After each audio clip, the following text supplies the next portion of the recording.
Arcata is grappling with a chicken and egg conundrum. To accommodate population growth, city officials are soliciting public feedback on what size apartment buildings to permit. Staff will then analyze whether city infrastructure can accommodate that future construction. But critics say the city should first analyze the infrastructure to inform the vision for building heights. The majority of our constituents are terrified that this project is going to ruin the city that they love so much. The project, or more accurately, the Gateway plan, would rezone 138 downtown acres west of the plaza. Private developers could then build up to 5 stories here at 10th and O, 7 stories on 12th Street north of M, and up to 8 stories south of the Creamery building in the so-called Barrel District. Is it a safe location to build?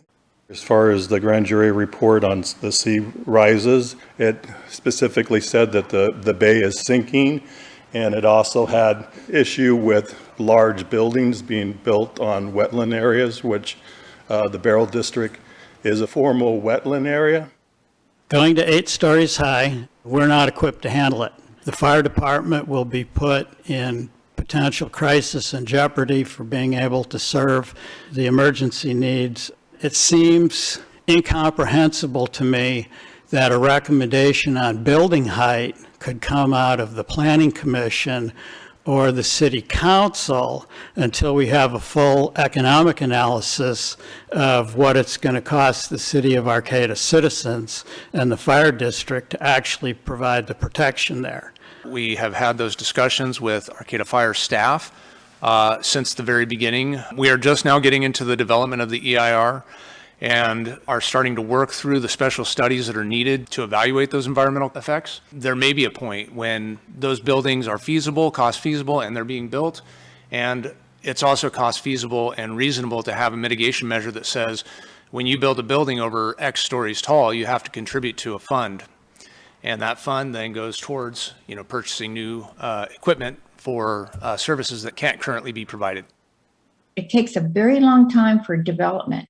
And if you don't get anything in place, then you're not going to be able to even start to find out who can do what or when or how many years it's going to take. I mean, a lot of people want to have all the soils figured out before you do it. You can't do that. Every soil is different. And when you go to start building or thinking about it, that's when you're going to start your process.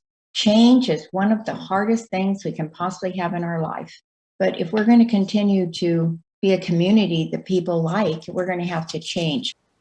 On August 23rd, for the first time, the ultimate decision makers revealed how much change they envision. Assuming stepbacks on the top stories, 6 of 10 city council members and planning commissioners unofficially supported 8-story buildings south of the Creamery. Elsewhere, at least half of the decision makers supported building to that district's proposed maximum of 5, 6, or 7 stories. 3 decision makers supported maintaining the current 4-story cap throughout the Gateway. Proponents say high-rises will alleviate Arcata's housing shortage, save space for parks, and by concentrating the population downtown, will empower residents to walk, bike, and take the bus.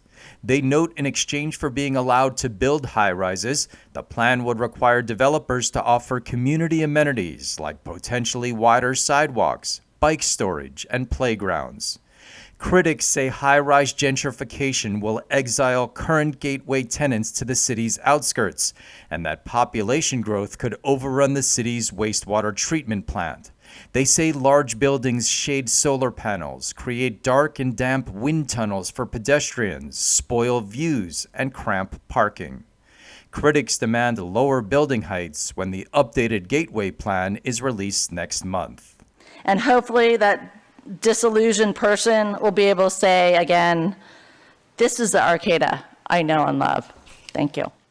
Eric Black, Arcata News, The Gateway.